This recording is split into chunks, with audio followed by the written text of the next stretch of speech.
Welcome to the Breakup Recovery Podcasts by your host, Barbara Stevens. Discover the wisdom and remarkable insights of Barbara Stevens, breakup recovery mentor, author, and public speaker. Barbara offers programs and solutions for any breakup so you can turn your life around, create lasting changes for the better, and embrace life again.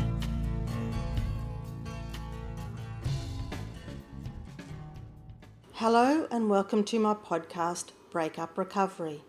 This is episode number 026, 3 Ways to Stop Overthinking Your Breakup.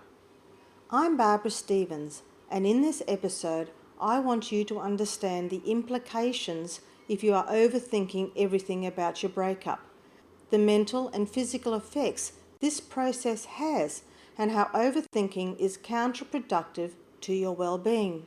I would like to give you 3 ways or ideas that you can implement to hopefully lower your stress levels, become clearer in your thinking, and stop you from over-obsessing about every detail of your breakup. This might take you out of your comfort zone, but when you overthink too much, you are spending too much time thinking and less time doing. You can become frustrated, which can lead to anxiety and depression. We all face problems in our lives, and this is especially so when you are going through a breakup. Negative thinking patterns become second nature as you stress and worry about every decision you have to make, and there seems to be so many that need to be made after your breakup. You can get stuck inside your own head. It feels like there's no way out. Overanalyzing your breakup, regretting actions you took, worrying about your future, pondering the could-ofs, would-ofs, and should-ofs, replaying scenes from the breakup and feeding the negative self-talk so it becomes part of your everyday life. Your life is changing, especially so after a breakup. You are possibly faced with decisions that need to be made, both big and small. Possibly these decisions and questions are keeping you up at night. There may be complicated property and financial circumstances requiring you to move or to sell your family home, a place that you have felt safe in and have huge emotional ties to. Financial implications where you have to deal with a huge change in your lifestyle now that you are living on one income instead of 2. You might have to change jobs because you are moving. You might have to deal with selling all of your other assets so that a financial settlement can be made with your ex-partner. Working out parenting and custody arrangements, dividing up household contents can all be stressful. You are possibly worrying if you are making the right decision. How will it impact on you right now and in the future? And are there better decisions to be made that will best serve you? Twisting it around in your head until you've seen it from every angle and possibility. Do you overanalyze your problems and replay them over and over again in your mind? Are you doing this so much so that you are having difficulty even making a decision? This behavior can lead to increased anxiety levels, stress, and worry. If you stay in the negative, overthinking pattern, refusing to let go, staying miserable, worrying about mistakes, you could soon become obsessive, anxious, and depressed. Are you living in the past and obsessing about things in the future? Things and events that haven't even happened yet. You are possibly overcomplicating situations. Your judgments get cloudy and your stress levels are elevated. So how do you stop negative post-breakup thoughts and these feelings from taking over your life? The first way I would like to offer is accept that you are overthinking. If you can't get your breakup out of your head, if these thoughts are stopping you from living a happy life, making decisions, getting things done, and enjoying the present, then you are an overthinker. If you spend your entire time over-analysing and dissecting every detail of your breakup, and you seem to be getting more stressed from this, then you are an overthinker. Acknowledge that you have a problem of overthinking. We seem to get caught up in the perfect world. There is no such thing as the perfect relationship, a perfect person, a perfect life, or a perfect breakup for that matter. There are relationships, people and lives, but they are all different, complicated and changing in so many ways. If you're still wondering if you are an overthinker, not just with your relationship breakup, but with other things in your life, here are a few signs you may be an overthinker in general. Do you think more than you do? Do you think so much you actually don't do anything? Do you find it difficult in letting things go? What I mean by this is, are you continually thinking about it even after you believe you've already let it go? Do you want to know all the whys to a problem? Do you want to get everything right? Are you a perfectionist? And the last one, which I've been guilty of on many occasions, do you always want to get all your ducks in a row before you attempt the solution? This can often be an excuse for not taking any action. So if you can identify with any of the signs I've just mentioned and any of the ones I went through at the beginning of this podcast, then you probably are an overthinker.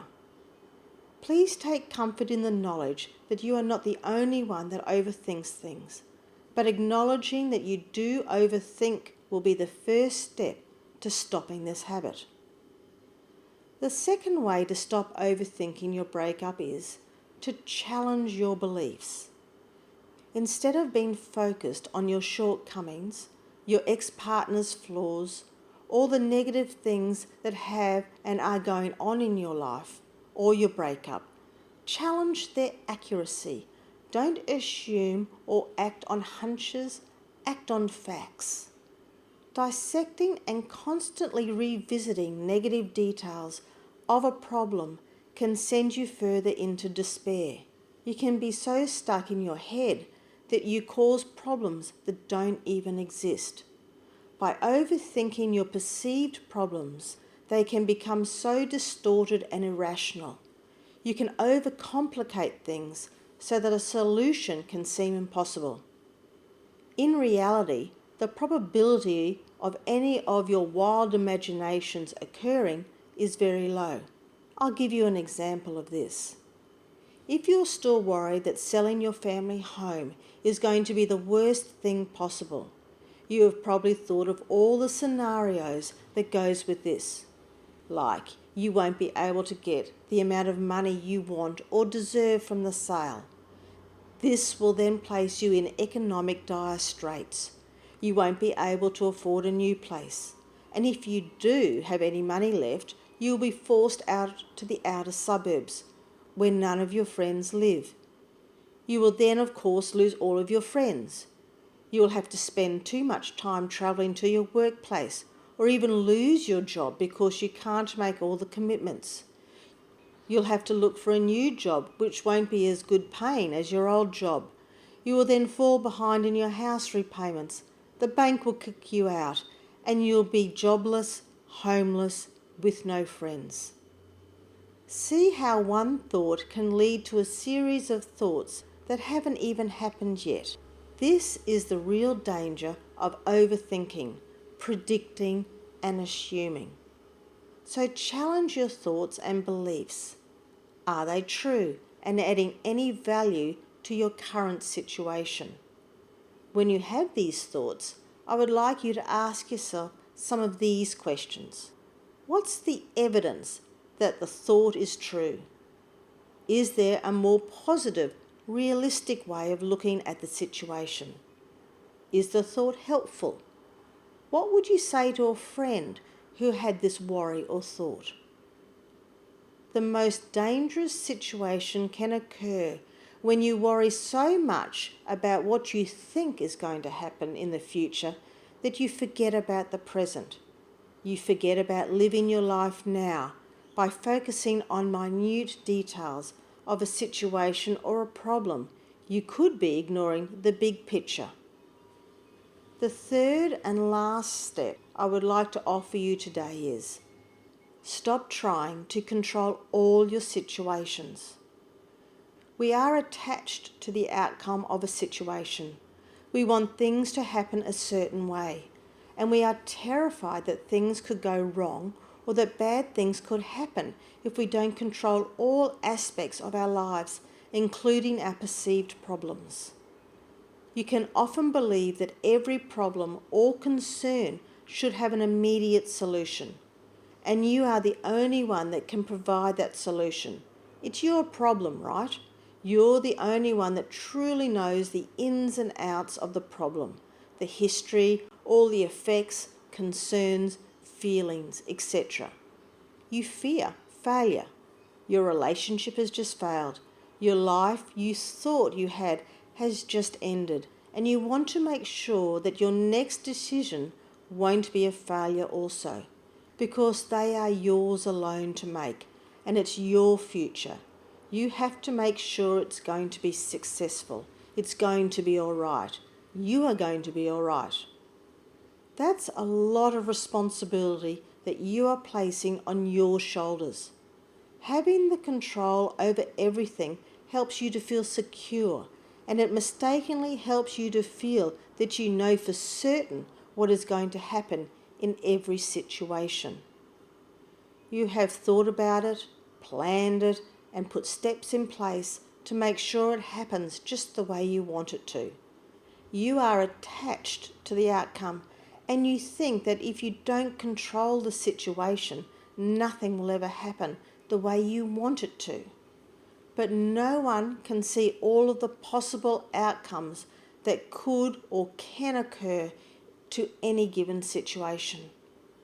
How many times have you planned something, thought of everything that could go right and everything that could go wrong, predict all the outcomes, put things in place to prevent the outcomes you don't want to happen, only for something out of the blue, something that was out of your control, something that you hadn't even thought of could happen and happened that changed the event? What would it feel like to accept the uncertainty? What if this was to become your new norm? Your thoughts are your biggest enemy, and deep down you possibly know that being perfect all of the time isn't possible. Could it be possible for you to accept that there is no such thing as controlling the outcome? The only certainty we have in this life is death. Everything else is forever changing. It's fluid, and we all need to accept this. Are you afraid that if you lose control, what will your life look like? But would that surrender then open the door to new possibilities, ones that you have not even thought about? If you're busy predicting, preventing, and planning all the scenarios that you think are possible, how can you be open to new ones? Ones that just come along, ones that could be so much better for you, ones that involve people or places that are new to you. So if you can't let go of control with love and trust, surrender to the universe, let go of the desire to have everything go your own way, then life might be a little easier to bear. The overthinking can stop. Surrender does not mean giving up. It just means you are willing to go with the flow of the current instead of trying to swim against it and getting repeatedly bashed into the rocks. Surrender the control is a form of release and a form of peace, because it means you are willing to trust that everything will work out as it's supposed to. So to recap this episode, 3 ways to stop you overthinking your breakup. Learning how to stop overthinking about your breakup is a habit that you can break. Different people will find different ways to stop overthinking about their breakup. And the only way to learn what works for you is to try different techniques until you find the one that works for you. I have offered 3 methods in today's podcast. The first one was accepting that you, in fact, are an overthinker. And this overthinking is preventing you from enjoying life. It's possibly preventing you from making decisions, moving on, and robs your peace of mind. When you overthink your breakup, you can get caught in these loops where you are just thinking about one single event over and over again. You might start overanalyzing something that happened, regretting an action you took, or worrying about the future, and all you seem to be doing is going around in circles. The second way to stop overthinking your breakup was to challenge your thoughts. It's so easy to get caught up in every possible scenario, for every potential possibility, when so many decisions have to be made when you break up from your partner. The uncertainty of not knowing what your future holds can allow you to read things into situations that aren't there. You can immediately jump to the worst case scenarios, unfavourable outcomes, or treat every negative thought as fact. Be aware of your inner critic and don't get caught up in a problem that is bigger than it actually is, seeing it as unresolvable. Shift your thought process to questioning, where has this thought come from? Is it factually true? Am I over-exaggerating the problem? Is my imagination running wild? Am I worrying about the possibility of something happening? Am I creating a new problem? It can be difficult to control what you think, but if you think of this, the only thing that makes it a thing is that you keep thinking about it. It's so easy to get carried away with the what-ifs and drive yourself mad with all the different possibilities for any given situation. Things do go wrong. You are not perfect, so it's about accepting that you cannot control everything. You cannot change everything, and there is no use worrying about things that are out of your control. Sometimes even the best laid plans can go haywire, and some of the best times can come when you have just let things happen. No planning, preparing, or organising. Stop the spiralling negative thought patterns, the over-analysing of problems. Stop looking to the future and live and find peace in the present moment. Stay positive and challenge your overthinking. Calm your mind and give yourself some relaxing downtime. Overthinking can kill your happiness. And the last thing I'd like to say is, be gentle on yourself. You deserve happiness. If you would like to hear previous Breakup Recovery podcasts, visit barbarastevens.com.au. Connect with Barbara Stevens on social media with Barbara Stevens Breakup Recovery Mentor on Facebook and at You'll Be Okay on Twitter. Read further blogs, view webinar replays, and download your free ebook, 3 Easy Steps to Surviving Your Breakup, and much more at barbarastevens.com.au.